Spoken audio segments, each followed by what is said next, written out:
Sithandi RKM பாடசாலை வீதி concrete வீதியாக செப்பனிடப்பட்டு மக்கள் பாவனைக்கு கையளிப்பு. கிராமிய வீதிகள் அபிவிருத்தி ராஜ்ய அமைச்சின் நிதி ஒதுக்கீட்டின் கீழ் கொங்கிரீட் வீதியாக செப்பனிடப்பட்ட சித்தாண்டி ஆர்கேஎம் பாடசாலை வீதியானது மக்கள் பாவனைக்கு கையளிக்கும் நிகழ்வு நேற்று நடைபெற்றது. இந்நிகழ்வில் கிராமிய வீதிகள் அபிவிருத்தி ராஜ்ய அமைச்சரும் மட்டக்களப்பு மாவட்ட அபிவிருத்தி குழு தலைவருமான சிவ சந்திரகாந்தன் பிரதம அதிதியாக கலந்து கொண்டு குறித்த வீதியினை மக்கள் பாவனைக்கு சம்பிரதாயபூர்வமாக கையளித்திருந்தார்.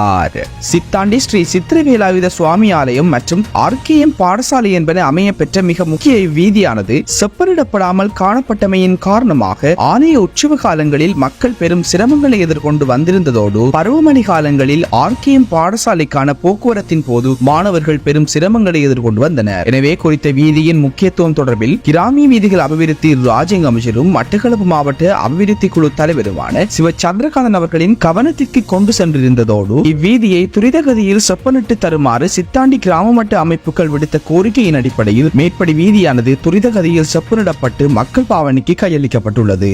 கிராமிய வீதிகள் அபிவிருத்தி ராஜ்ய அமைச்சரும் மட்டக்களப்பு மாவட்ட அபிவிருத்தி குழு தலைவருமான சிவ சந்திரகாந்தன் அவர்களின் கிராமிய வீதிகள் அபிவிருத்தி ராஜ்ய அமைச்சின் ஊடாக மட்டக்களப்பு மாவட்டத்தில் விவசாயம், மீன்பிடி மற்றும் அதனுடன் இணைந்ததாக சுய தொழிலினை விருத்தி செய்து கிராமிய பொருளாதார வளர்ச்சிக்கு பங்களிப்பு செய்யக்கூடிய வீதிகள் இனம் காணப்பட்டு கட்டம் கட்டமாக மக்கள் பாவனைக்கு கையளிக்கப்பட்டு வருகின்றமை குறிப்பிடத்தக்கது. இந்நிகழ்வில் கல்குடா கல்வி வலய முன்னாள் உதவி கல்வி பணிப்பாளர் கானா யோகராஜா, ஆலய வண்ணக்கர் சீதாராமன், முன்னாள் ஆலய வண்ணக்கர் விஸ்வலிங்கம், தமிழ் மக்கள் விடுதலை புலிகள் கட்சியின் பிரதம பொருளாளர் ஆவண்ணா தேவராசா, மாவட்ட அமைப்பாளர் அருண் திருநாவுக்கரசு, இளைஞரணி செயலாளர் சுரேஷ்குமார் உட்பட பாடசாலை அதிபர், விவசாய அமைப்புகளின் பிரதிநிதிகள், கிராம மட்ட அமைப்புகளின் பிரதிநிதிகள், பொதுமக்கள் என பலரும் கலந்து கொண்டிருந்தனர்.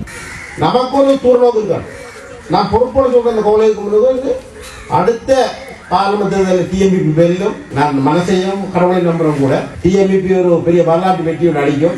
அன்னே நான் தீர்மானிப்போம். சித்தாண்டி வாழ் மக்களிடம் இங்கு வந்துக்கிற பெரியவர்கள் விளைவுகளோட விஷயம் என்றால் நாங்கள் பொறுப்போல எங்களோட பலத்துக்கும் சக்திக்கும் இதுவரைக்கும் மக்கள் ஆணைக்கும் எந்த விதமான விட்டு கொடுக்கும் இல்லாமல் மிக நிதானமாக எங்களுடைய பணிகளை நாங்கள் செய்து கொண்டிருக்கிறோம், எதிர்காலத்திலும் செய்வோம். அந்த அடிப்படையில் எங்களை நம்பி வாக்களித்த மக்களுக்கு நன்றி சொல்வதோடு நான் கடந்த காலம் வந்து நன்றி தெரிவித்திருக்கிறேன். அந்த வாக்கு பிச்சையிலே கிடைத்திருக்கிற அதனை இந்த மக்கள் அனுபவிக்கக்கூடிய வகையிலே பல விடயங்களை செய்திருக்கிறோம். இந்த மாற்றத்தை நாங்கள் தொடர்ந்து கொண்டு செல்ல வேண்டும். இல்லை என்றால் இன்று எங்களுக்கு முன்னால் அமர்ந்து பார்த்து கொண்டிருக்கிற குழந்தைகள் அந்த பிள்ளையார் வந்து இப்படிலாம் பேசினார், நாங்கள் எல்லாம் வேலை இழந்து நிற்கிறோம், வேலை இடம்பெறவில்லை என்று சொல்வார்கள். ஆகையால் நாங்கள் திட்டமிட்ட ஒரு அடிப்படையிலே கல்வி பொருளாதார மாற்றத்திலே மிக கவனமாக எங்களுடைய சமூகத்தை காக்க வேண்டிய அறிவு ரீதியான மாற்றத்தை நாங்கள் முன்னெடுத்து செல்ல வேண்டும். நானும் மற்ற அரசியல்வாதிகளை போல நாங்கள் இங்கே அரசியல் செய்துவிட்டு கொழும்பிலோ வெளிநாடுகள் செல்ல மாட்டோம். நிச்சயமாக பேத்தாளையில் தான் இருப்போம், பேத்தாளை தான் மறைப்பேன். ஆக ஒரு பொறுப்புள்ள ஒரு அரசியல் இயக்கமாக, பொறுப்புள்ள சமூக பற்றாளர்களாக, பொறுப்புள்ள ஒரு மக்கள் கூட்டத்தை பொறுப்போடு வளர்த்தெடுப்பதற்கு நாங்கள் ஒன்றுபட்டு செயலாற்ற வேண்டும் என்பதை இங்கு அனைவருக்கும் அன்பாக அழைப்பு விடுத்து என்னை எடுத்து கௌரவித்து இந்த வீதியை திறக்கிற பொழுதும் உங்களுக்கு கருத்தை சொல்வதற்கு வாய்ப்பளித்த அனைவருக்கும் நன்றி கூறிவிட்டுக் கொள்கிறேன். நன்றி.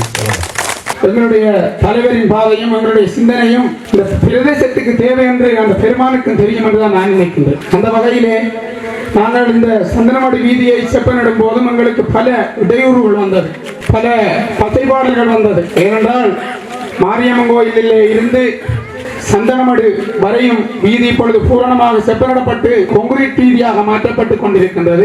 சந்தனமடாட்டுக்கு மறுகரையிலே ஈரலக்குளம் நோக்கி பெரியவட்டம் நோக்கி கிரவல் வீதிகள், வேரோடமலை கோயில் வரை கிரவல் வீதி பூர்த்தி அடைக்கப்பட்டிருக்கின்றது. அதை மட்டுமில்லாமல் மாவடியோடையால் வந்தால் தெரியும், செங்கலடி இலுப்பேடி சேலை சந்தியிலிருந்து புல்ட்டு மாவட்ட வரை ஈரலக்குளம் 5ஆம் கட்டு சந்தி வரக்கூடிய பாதைகள் செப்பனிடப்பட்டுக் கொண்டிருக்கின்றது. இதெல்லாம் யாரால் நிகழ்ந்தது என்று சொன்னால் தமிழக விடுதலை புலிகள் கட்சியுடைய தலைவர் சிவ சந்திரகாந்தன் அவர்கள் கடந்த பொதுத் தேர்தலிலே 54,198 வடகிழக்கிலே கேட்ட தமிழ் பேசுகின்ற பாராளுமன்ற உறுப்பினர்களை அதிகூடிய வாக்குகளை சிறைச்சாலையில் இருந்து பெற்றதன் பயனாக இந்த மக்கள் அளித்த வாக்கு பிச்சையின் பயனாக அவர் அதனடிப்படையாக கௌரவ ராஜாங்க அமைச்சராக அதுவும் இவ்வளவு காலமும் தமிழருக்கு வழங்காத சிறுபான்மையின மக்கள் அனுபவிக்க முடியாத ஒரு கிராமிய வீதிகள் ராஜாங்க அமைச்சு கிடைத்ததன் பயனாக உலகம் பொருளாதாரத்திலே மிகவும் நெருக்கடியான சூழலிலே இலங்கையிலே எங்கேயும் அபிவிருத்தி நடைபெற முடியாது என்று மக்கள் ஏங்கி இருந்த காலத்திலே மட்டக்களப்பிலே பல ஆயிரம் கோடிக்கணக்கான நிதிகள் வீதிகளாகவும் பாலங்களாகவும் கிரவல் வீதிகளாக கொங்கிரீட் வீதிகளாக காப்பட் வீதிகளாக செப்பனிட்டு தந்திருக்கிறார் என்று சொன்னால்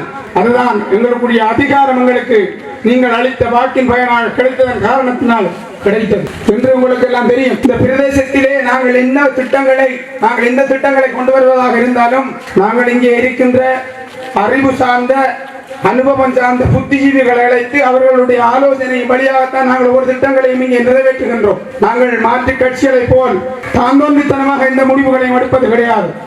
ஆனால் அதையே முடைக்க வேண்டும் என்று ஊர் தலைவர்கள் பலவரிடம் சொன்னேன். எங்களுடைய ஊருக்கு கிடைத்த சாபமோ என்னவோ 1-2 பேர் எங்களுடைய அபிவிருத்திகள் எங்களுடைய நகர்வுகளை இன்னும் உடைத்து நசிக்க முற்பட்டுக் கொண்டிருக்கின்றார்கள். அவர்களுக்கு இயற்கையில் இந்த இறைவனும் தான் பதில் சொல்ல வேண்டும், எங்களால் சொல்ல முடியாது. ஏனென்றால் நாங்கள் என்ன நல்ல விடயங்கள் வந்தாலும் அதிலே எங்களை குறை கூறுவதற்காகவே ஒரு கூட்டம் முயன்று கொண்டிருக்கின்றது.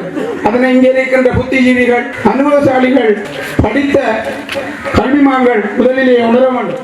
இந்த பாடசாலைக்கு வருகின்ற பாடசாலை ஆசிரியர்கள், இந்த கிராம மக்கள் இந்த ஆலய வீதியை பயன்படுத்த முடியாத சூழ்நிலையில் இந்த வீதியைத்தான் அவர்கள் பயன்படுத்துவார்கள். மழைக்காலத்திலே மிகவும் சேறு நிறைந்து காணப்பட்டது. ஆகவே பல வீதிகளை நாங்கள் இந்த ஊரிலே செப்பனிட்டுக் கொண்டு முடித்து விட்டிருக்கின்றோம். எனவே வருகின்ற காலங்களில் நீங்கள் நிச்சயமாக தமிழக விடுதலை புலிகள் இணைந்து உங்களுடைய தலைவர் சந்திரகாந்தன் அவர்களின் கருத்தை பலப்படுத்துவோமா என்றால் நாங்கள் பல திட்டங்களை இந்த பிரதேசத்திலே மேற்கொள்வதற்காக நாங்கள் கலந்தாலோசித்துக் கொண்டிருக்கின்றோம். வாய்ப்புக்கு நன்றி கூறி முடிக்கின்றேன். நன்றி, வணக்கம். தமிழ் பாராளுமன்ற உறுப்பினர் ஒருவர் மக்களுக்கு சேவை செய்யக்கூடிய ஒரு அமைச்சு பதவியை பெற்று இந்த மாவட்டத்திலே பல்வேறு பிரதேசங்களிலும் பல அபிவிருத்தி பணிகளை செய்து வருவதில் இந்த கிராம மக்கள் மிகவும் பெருமைப்பட வேண்டிய ஒரு விடயமாகும். அந்த வகையில் தமிழ் மக்கள் விடுதலை புலிகள் கட்சியினுடைய தலைவரும் கிராமிய வீதிகள் அபிவிருத்தி அமைச்சருமான சந்திரகாந்தன் அவர்களுக்கு எமது கிராம மக்களின் சார்பிலே மிகுந்த நன்றியினையும் பாராட்டுக்களையும் இந்த இடத்திலே நாங்கள் தெரிவித்துக் கொள்ள விரும்புகின்றோம். மற்றொரு விடயத்தை இங்கு குறிப்பிட வேண்டும்.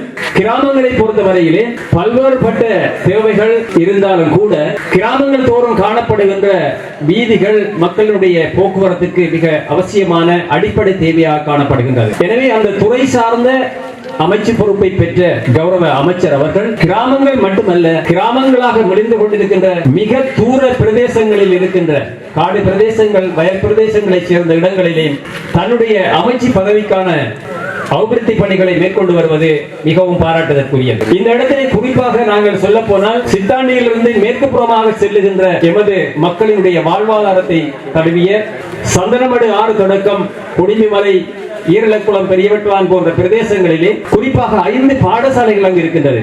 இந்த பாடசாலைகளுக்கான போக்குவரத்து, கல்வி வசதிகளை வழங்குவதில் போக்குவரத்து என்பது மிகவும் சிரமமான ஒரு பணியாக இருந்தது. கடந்த காலங்களில் ஒவ்வொரு ஆசிரியரும் அந்த இடங்களுக்கு செல்லுகின்ற பொழுது அந்த இடங்களுக்கு செல்வதில் எங்களுக்கு சிறப்பான வீதி இருக்குமாக இருந்தால் நாங்கள் எந்த இடத்திலும் பணி செய்வதற்கு தயாராக இருப்போம் என்று அந்த வாக்குறுதியை அவர்கள் கூறிவிட்டு அவர்கள் அந்த இடத்திலிருந்து விலகி சென்ற காரணங்களை நாங்கள் அறியக்கூடியதாக இருக்கின்றது. எனவே அந்த வகையிலே அவ்வாறான சிந்தனைகளை முன்கூட்டியே தீர்மானித்து அந்தந்த பிரதேசங்களுக்கு சிறப்பான வீதிகளை அமைத்திருப்பது எங்களுடைய ராஜாங்க அமைச்சருடைய பணியாக இருக்கின்றது.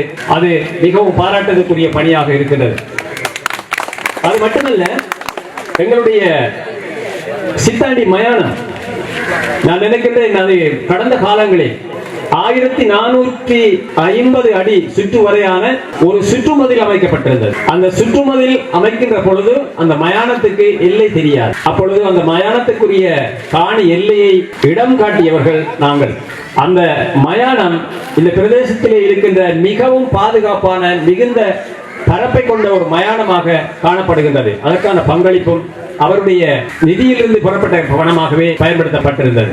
அது மட்டுமல்ல, இப்பொழுதும் கூட இந்த பிரதேசம் வெள்ள அனர்த்தத்தினால் பாதிக்கப்படுகின்ற பொழுது எங்களுடைய மக்களுடைய உடலங்களை அங்கு கொண்டு புதைப்பதில் பெரும் சிரமம் ஏற்பட்டிருந்தது. அதற்காகவும் இம்முறை நான் நினைக்கின்றேன் கிட்டத்தட்ட 2 மில்லியன் ரூபாய் நிதி அதுக்கு ஒதுக்கப்பட்டிருப்பதாக நான் அறிகின்றேன். இந்த வீதியை பற்றி நாங்கள் மிக நீண்ட காலமாக சிந்தித்துக் கொண்டிருந்தோம். இதில் போக்குவரத்து என்பதை விட எங்களுக்கு மிக முக்கியமான ஒரு தேவை இருந்தது. இந்த பிரதேசத்துக்கு வருகின்றவர்களுக்கு இருந்த ஒரே பாதையாக ஆலய வீதி மட்டும்தான் இருந்தது.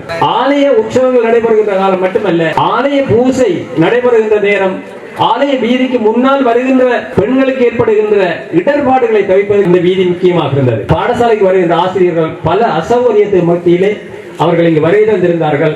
அந்த பிரச்சனை இந்த வீதி புனரமைப்பும் இந்த பாதை திறப்போடு அந்த பிரச்சனை முடிவடைந்து விட்டது. எனவே அவையும் ஒரு பாராட்டுக்குரிய விடயமாக இருக்கின்றது. இவற்றை விட எங்களுடைய சந்தனமடி வீதி சுமார் 6 கோடிக்கு மேற்பட்ட தொகை பணத்தை அவர் செலவு செய்திருந்தார். அது மட்டுமல்ல, அந்த வீதியை புனரமைக்கின்ற பொழுது நாங்கள் கேட்டுக்கொண்டதுக்கு இணங்க அந்த குளக்கட்டிலே பயணம் செய்கின்ற பொழுது அதனுடைய உயரம் போதாது, அதை மேலதிகமாக உயர்த்தி நீங்கள் செய்கின்ற பொழுதுதான் இந்த பாதையினுடைய வெற்றியை அடையலாம் என்று சொல்லி இந்த பொது அமைப்புகள் சார்பாக கேட்ட பொழுது அதற்கும் அவர் உடன்பட்டு அந்த வீதி இப்பொழுது மிக சிறப்பாக செப்பனிடப்பட்டிருக்கின்றது. எமது கிராமத்து மக்கள் இந்த வாய்ப்பினை எனக்கு அளித்தமைக்காக உங்கள் அனைவருக்கும் நன்றி கூறி என்னுடைய உரையை நிறைவு செய்து கொள்கின்றேன். நன்றி, வணக்கம்.